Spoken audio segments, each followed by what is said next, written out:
Truth is stranger than fiction. I've heard this saying before, but there are people in this world who do stupid things beyond imagination. I had quite an unusual experience. My name is Sarah. I met my boyfriend, David, through a mutual friend. After dating for a little over a year, it was somewhat of a natural progression that we ended up getting married. As we began our new life together, I moved into his apartment.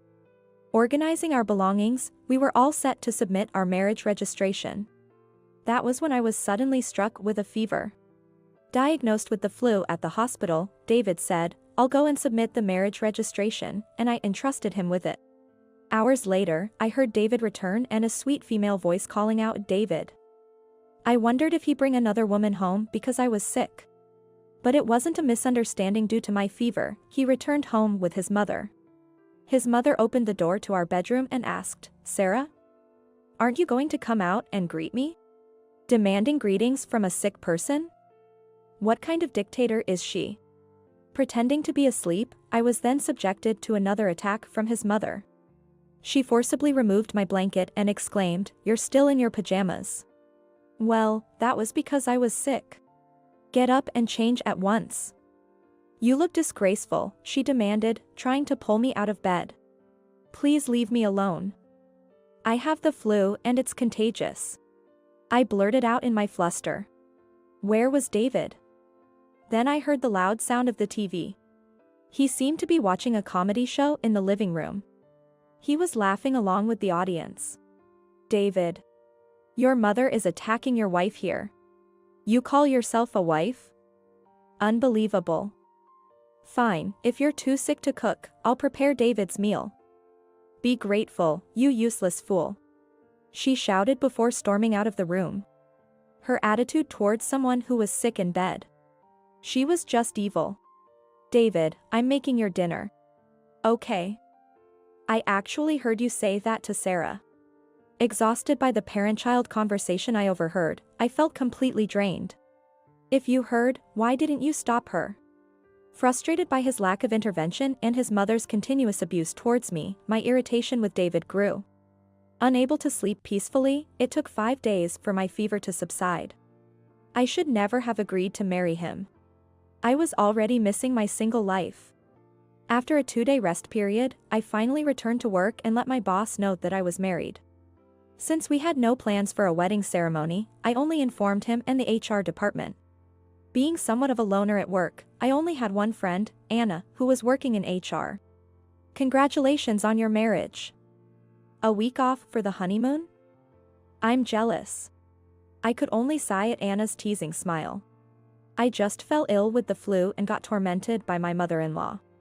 What? That's hilariously tragic. I didn't find it funny at all. Subsequently, I received instructions from her. It's been a week since you filed your marriage registration. You should be able to get some paperwork with your new name and residential address written on it.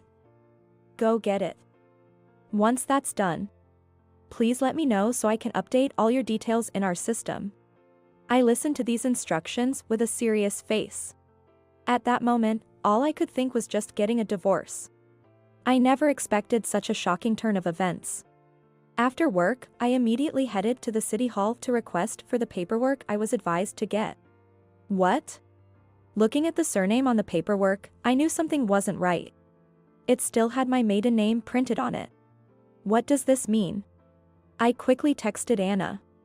My name on the paperwork is still my maiden name. Why is that? She replied almost instantly. I don't think your marriage has been registered. Don't tell me. I thought I was married, but it was all in my head. I think you are right. Shocking, isn't it? Anna must have gotten irritated by our message exchange, because she called me. You haven't been scammed out of money, have you? No. The only thing I've lost is my freedom to relax and sleep. Just in case, make sure that you apply for an annulment of your marriage. Your husband might be a con artist. A con artist. The person I'd been with for more than a year, a con artist. That sounded extreme, but thinking about his evil mother, that could be possible. I took Anna's wise advice and applied for an annulment of my marriage. Aren't you shocked? asked by Anna, who was still on the phone. I just stared blankly into space. Looked at objectively, being betrayed by your partner should be shocking. But having experienced the bullying by David's mother when I was sick, and also seen David's being a mommy's boy, I've just realized, surprisingly, I'm not in love with David any longer. Well, enduring the kind of treatment I got from David's mother wouldn't be good for me. If you're okay, that's good then. But what was going on with your boyfriend, I wonder? Indeed, I was curious about his intentions. There's got to be something going on. Not filing the marriage registration, something that would be found out about immediately. Just like you did today. That was true. David is 27 years old, having a decent job. Surely, he knew his lie would be revealed right away. There might be something more to the story, and he was actually committing marriage fraud? Maybe he was testing you? If you couldn't figure that out, that'd make you a perfect target for scammers. I was offended to be considered such a fool. I'm not going to forgive him for what he's done. Fueled by anger, I made a decision. I boasted to Anna, but what I actually managed to do was rather mundane. Just recording conversations. Watching myself record conversations between David and his mother, I felt like I was the one committing a crime.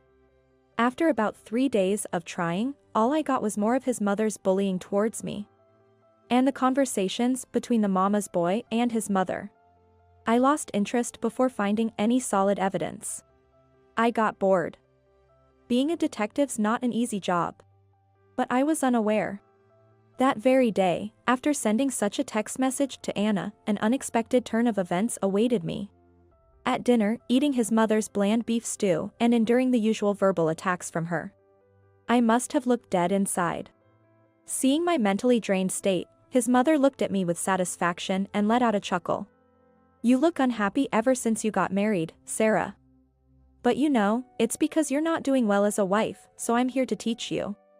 You need to understand and be grateful for that. I see. I couldn't even muster the energy to respond properly. What kind of answer was that? What a horrible woman you are. David. It's really good that she's not your wife after all. Wait, she knew I wasn't his wife? She was bullying me even though she knew I wasn't her daughter-in-law? Mom, that's... Oops, I let it slip. My bad. She said, fake coughing and looking at me. I'll tell you what. David and I had a plan. A plan for our happiness. What? Such an unexpected twist. I thought David was acting alone, but his mother was part of the fraud as well. Did they realize I was snooping around? What did she even mean by our happiness? Amused by this novel-like development, I listened. You seem unaware, so let me tell you. Your marriage registration was never filed. That means you and David are still strangers. Yes, I knew that.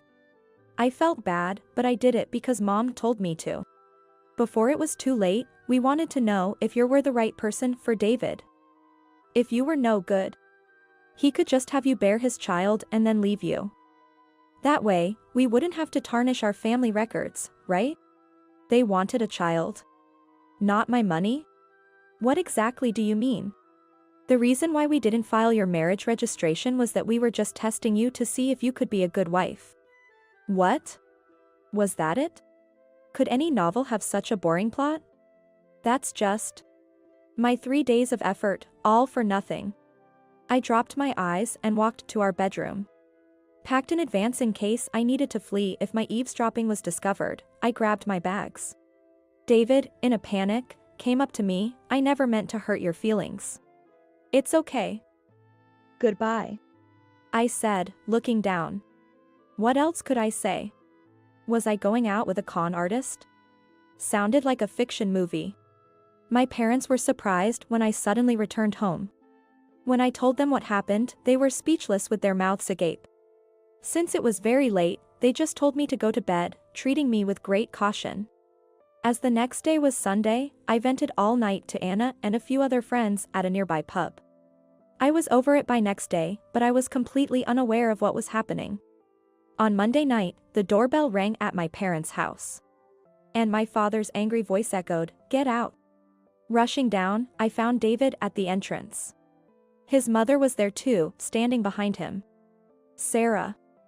I need you to listen to me," David pleaded, pushing past my father. "Why? What do you mean, why? We were doing fine when we were going out, right? Just listen to me," David started. Apparently, through a friend, word got around and everyone got to know the way he treated me. His coworkers, our mutual friends. When he went to work, he faced icy stares. He pressed for answers, and a friend said to him, "So you committed blatant marriage fraud." Come to think of it, one of David's coworkers was at our all-night venting session. David seemed to think that by earning my forgiveness, he could mend his relationships with all his coworkers. I never intended to deceive you. I was planning to secretly file our marriage registration later on. Come on, you didn't think I would find out? You're not that stupid, are you? I went to get some legal documents and found out immediately. Really? He just didn't know? I felt foolish for suspecting something more sinister. As I stood there dumbfounded, his mother barged in. "You knew and still stayed with David for a few days. Forgive him at once. Then I'll acknowledge you as my daughter-in-law." Seriously? I really don't care what you think anymore. Even if you beg me, I don't want to be your daughter-in-law. What did you say? Your son is a mama's boy, and your cooking is terrible. I'm sick of your bullying and your stupid sarcasm. What? I continued as his mother trembled. Your exact word was, "Have me bear his child and not tarnish the family records." Isn't that a serious violation of human rights? Didn't you even think that I wasn't just a tool but someone with feelings? Don't talk to my mom like that. Do you still not see what's happening? What? What you did was called marriage fraud. I didn't do anything wrong. You stole my precious time. Time is a valuable asset, you idiot. I almost grabbed David by the collar, but my father intervened. Sarah, that's enough. The neighbors are clapping. I realized we had caused a commotion at the entrance, and our neighbors were clapping, saying, "Go Sarah." Meanwhile, people who knew David and his mother were whispering rumors. I threatened the pale-faced David and his mother, "Don't ever show your faces here again. If I see you near my house, I'll call the police." Then, as an afterthought, I added, "David, I have recorded conversations of me being bullied by your mother. I'll be claiming compensation. Just expect a call from my lawyer." Smiling triumphantly, I said those last words. Afterward, David's situation remained dismal. He was ostracized and removed from the team projects, relegated to a position in the document managing department. Effectively, it was a notice of redundancy. My gossip-loving mother told me what happened to David's mother. Apparently, at the time of our confrontation at my parents' house, someone she knew was there. And they became known in the neighborhood as the fraudster mother and son. They lived a constrained life, always trying to hide when going out. All of this was the result of their own foolishness. I quite liked the way things ended for David and his mother.